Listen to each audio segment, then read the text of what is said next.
In this video, I'm going to show you how to Notion.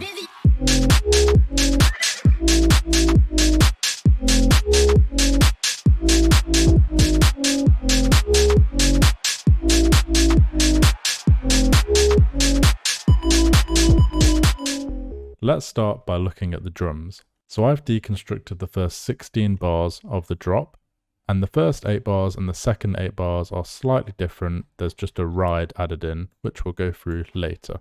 Now let's look at the kick drum first. So it's pretty simple. It's just hitting every single beat for the first 3 bars, and then the 4th bar is doing a little jump like this. So let me just put this in this mode for you. And if I unmute that, it sounds like that. So it's just adding a little bit of swing to the end of each 4th bar, and then that just repeats.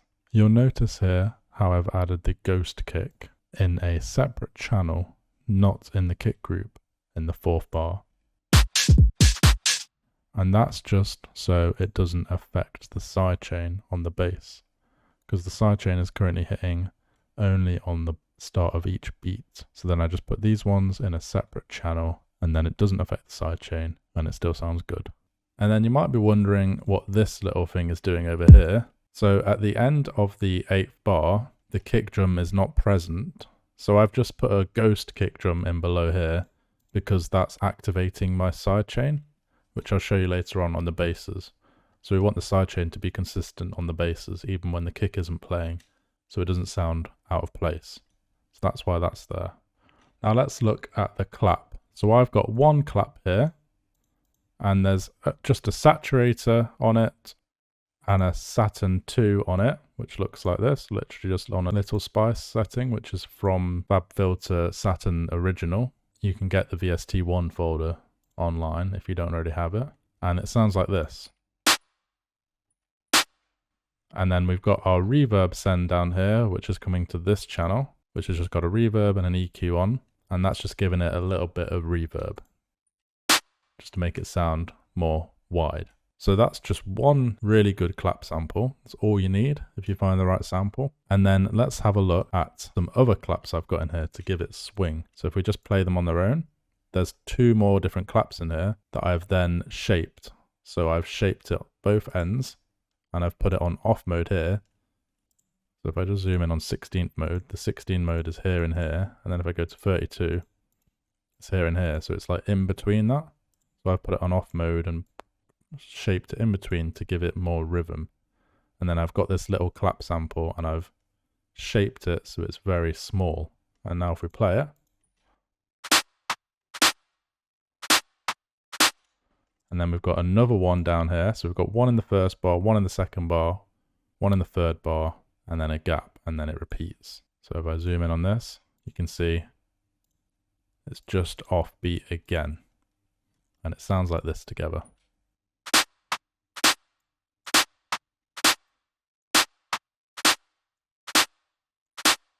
So you can just go through and place these little rhythm claps in your track and give it some groove, and then decide where you want to place them, do a little bit of variation to keep it interesting. And then we've got our hi-hat. Now after a lot of experimentation, I managed to find this really cool hi-hat sound, and that's by layering 1, 2, 3, 4, and then I've got a 1 offbeat as well. So if we listen to this on its own, it sounds like this. And you hear this bottom shaker giving it rhythm. So if we turn this off, and then we've also got a little bit here from another sample that's giving it rhythm as well. So if I turn this off, you can't hear anything, but now if I turn these both on,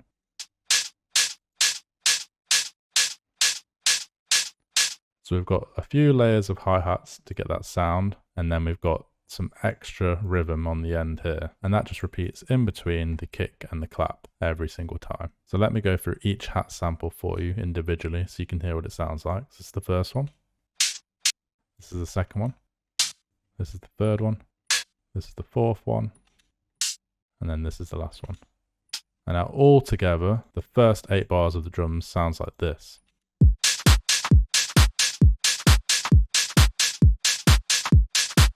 And you hear how there's so much movement in those drums just because of all the little things I put off beat. Now if we go to the next 8 bars, I've added in this ride here, and this sounds like this. And this just hits at the same time as the hi-hats hit, but the overall notes of them are slightly longer, so they go almost all the way to when the next one plays, which compared to this hi-hat here, which are all lined up to finish around about here, it's very different. So if we play them all together now with this ride,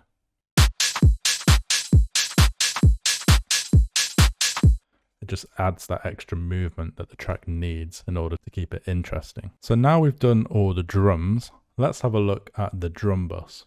So on the drum bus here, I've got a drum bus, which is really good if you're using Ableton. You can just add it and then turn up the drive, the crunch, and the boom a little bit. I'd never really go above 20% on each one, and that can really transform your drums. If you're using a different DAW, you could try FabFilter Saturn 2. That normally has quite a good effect as well. And then we've got a glue compressor, which if we have a listen,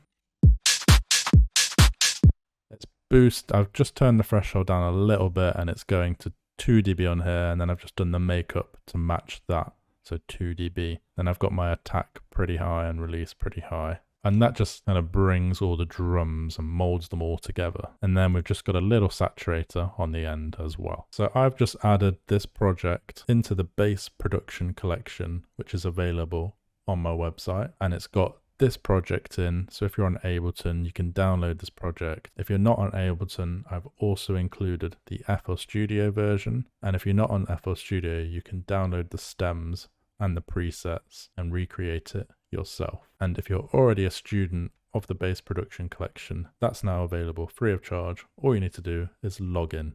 Now let's have a look at the basses. So I've got 3 main basses here. I've got a sub bass, and I've got another sub bass in higher frequencies, and then I've got my main bass, which is a little bit higher. So let's go through the sub bass. So the sub bass sounds like this. And this is a serum patch, and it's a sine wave on -2 here. And then I've just got an LFO on the rate, which isn't really doing much because our sidechain is shaping it, which I'll show you next. And then we've got an inharmonic one, which is from the Massive X wavetables, which you can get online for free, and then you can just add them into your serum folder. And then this sounds like this. And then we've got just a little bit of distortion with a downsampler on it. And then we've got just control down there. And that's it. And then you get that sound. And then we've got a sidechain on here, which is being sent to the kick group, which you'll see here is both this one and this one. So it will activate here, even though this isn't technically on. And then we've got an EQ cutting out anything above the value from about 150 onwards. We've got an OTT on this setting here. So we've got depth 26%, and then we've just increased this and increased this and increased the time to 1000% and just slightly change the upward and downward. And then we've got a Pro Q3 on it afterwards, again, just in case any sounds have got into the high range, we'll cut that straight off. And then we just got a utility and a limiter on, just to stop it clipping. And now let's have a listen to the second bass. This is a sub bass number 2. Now this is exactly the same preset, as you can see, and exactly the same side chain. And then I've just EQ'd it from above 100, OTT'd it again with these settings on it, and then I've EQ'd it a little bit higher this time, so in the 900 range. In the range before, it was 500. Now it's 900, as you can see. So it sounds like this. And then with both of these combined, you get this.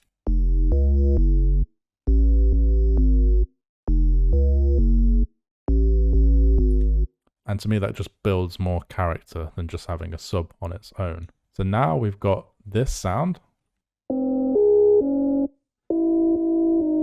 which is the main bass sound. But because we're doing a Notion tutorial, All the sounds are quite low pitched, you'll notice. That's so the drums have more effect and push through the mix better. So this bass is one that I've changed around from an original preset I made, and it's just an analog BD sine wave on +1 and +7 semitones, and then this filter on it, bringing out some of the highs.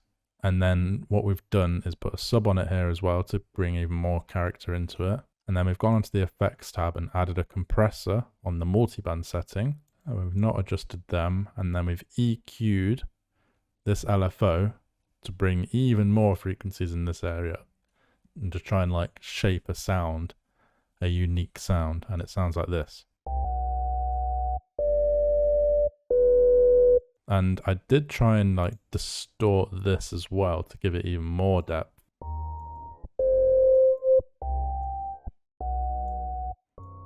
But I wasn't sure it sounded much better, so I kept that off. And then all together, these bass sounds sound like this.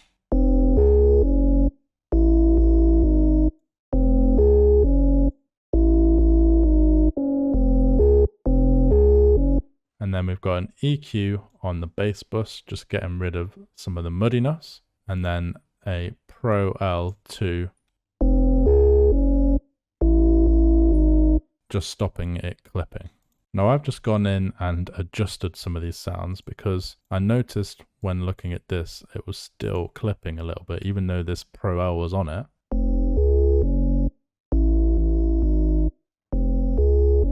And that's because some of the higher frequencies are producing a higher sound. So what we can do in this scenario is we can add some compression. And you can see that's now like flattened some of the sounds.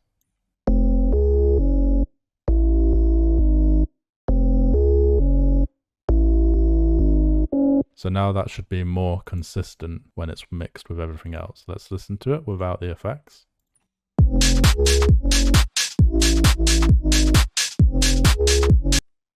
Now finally, let's have a look at the effects. There's actually a few effects on the drop, which make it really interesting. So I managed to dissect this and I found this first sound, which is just some noise.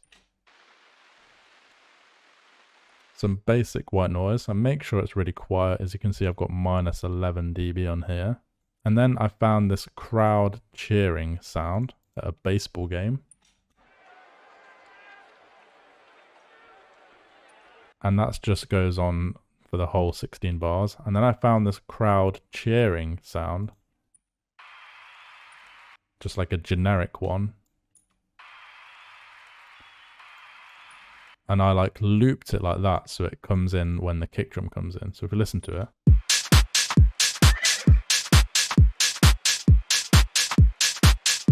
kind of adds some groove and movement to the track. So you can be clever like that and experiment with just effects like that, and it can add movement in its own way. And then I found this laser sound. And then this crazy horse sound. And then at the end of the first 8 bars, when it goes into the transition section, there's like an alarm sound. And I got this pretty close, I think, by finding this one. And then in the second half, I've added risers all the way up until the big transition moment at the 16th bar. So you get mini transition 8 bars in, bigger transition 16 bars in, and altogether the effects look like this. So there's a lot of effects going on, and this would really make a difference between your track sounding good and really good.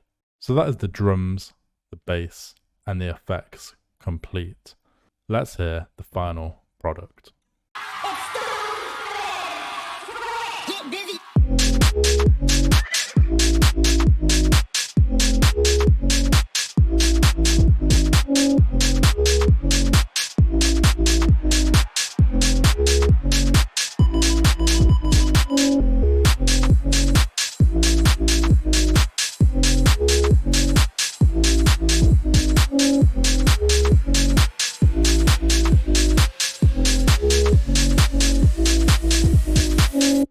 Thank you all for watching. If you enjoyed, please leave a like. Let me know in the comments what you'd like to see from me in the future. Make sure to check out my website, sample packs and coaching to get your hands on. And I'll see you all in the next one.